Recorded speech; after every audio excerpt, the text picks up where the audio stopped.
House Committee on Dangerous Drugs, Committee on Public Order and Safety, Committee on Human Rights, at Committee on Public Accounts. Yan ang Quadcom ng ating Kongreso.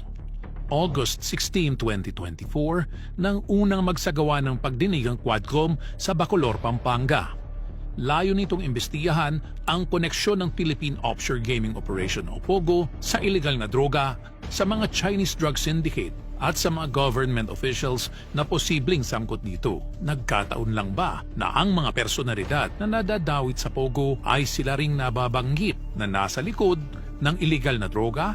Sa 12 public hearings ng Quadcom, marami na ang natuklasan mula sa mga witness at resource person na naimbitahan sa mga pagdinig. Never po ako humingi ng campaign fund during my campaign period. How will you now tell us and convince the Filipino people na ikaw ay hindi spy at ikaw ay hindi involved dito sa POGO? Ang biological mother ko po ay isang Filipina.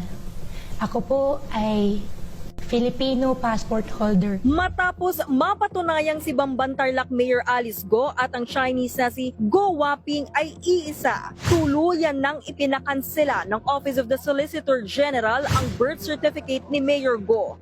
Pumatay kami ng inosente.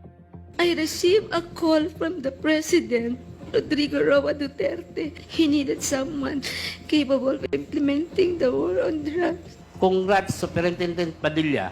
Job well done. Pero grabe yung ginawang dinuguan. Ang tumawag sa akin ay dating President Rodrigo Roa Duterte.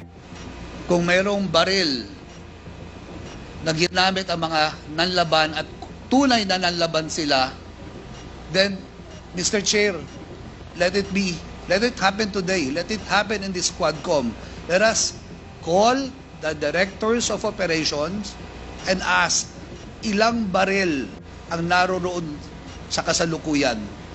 Then we would know kung ilan po ang tunay na nanlaban. Wala rin pong napakitang ebidensya na nagsasabi ng katotohanan na nanlaban po yung bata. Wala pong mga barilang mag-ama ko.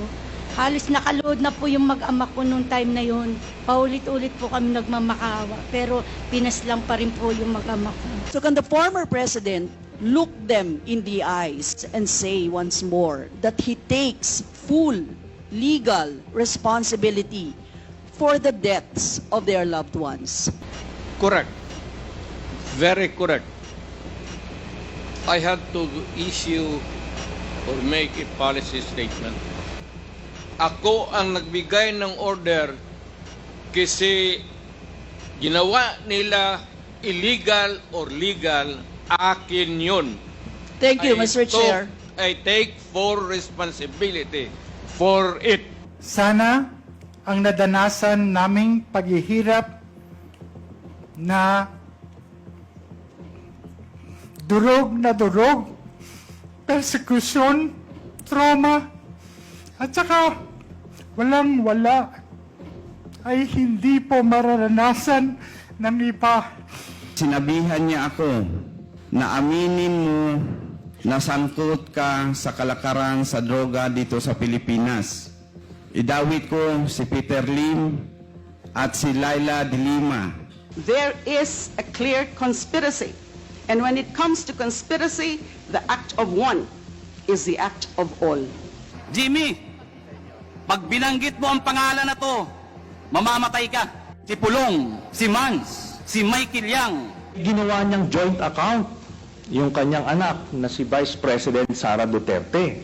That would explain kung bakit protektado si Michael Yang kahit na may report itong si Colonel Asierto.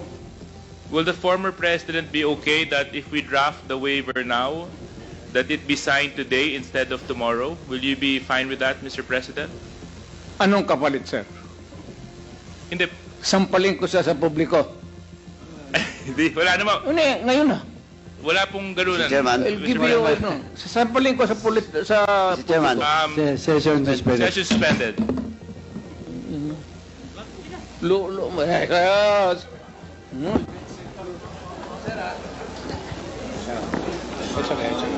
Sabi former president is speaking without the recognition of the chairman. And I hope the former president understand Nakalimutan the rules. ko na yun. Yung rules na yun. Takot ako sa inyo, sir. Hindi po, sir. Ang una pong report na ibinigay ko na natanggap ni Chief PNP Bato de la Rosa, binanggit ko lang po rito yung tatlong personality, si Johnson Chua, si Michael Yang, at si Alan Lim. Nagbigay po ako uli ng report kay Chief PNP Oscar Albayalde, is Michael Yang and Alan Lim person of interest in illegal drugs. Dito po is nabanggit ko na po rito na lagi po sila nakikitang kasama si Presidente Duterte. Wala rin po nangyari. Ayun na po, gusto na ako ipapatay. Nasisiguro nyo na may koneksyon ang dating Pangulo sa mga illegal na gawain ni Michael Yang at ni Alan Lim. Meron po ba? Sigurado po ako. Anong reason ba't ka umiyak, Jimmy Guman? Dahil ba sa panahon na ipinagkanulo mo si, No, Your Honor. Galit po at tuwa. Dahil kaming dalawa pareho pang buhay.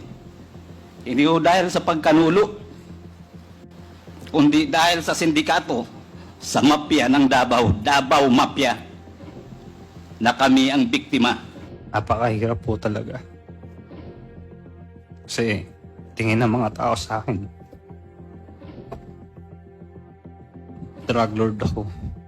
If you're saying na Michael Yang was using his siguro closeness with the former president to further his drug interest, why would he be content with just being economic advisor? Yung economic advisor is just a title to project to the whole bureaucracy na ano ito, malakas itong tao na ito.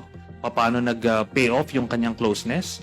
Doon sa family issue, ang dami niya nakuhang kontrata because of that connection. We are here to listen, to ask critical questions, and to closely examine the policies and decisions that have shaped the nation.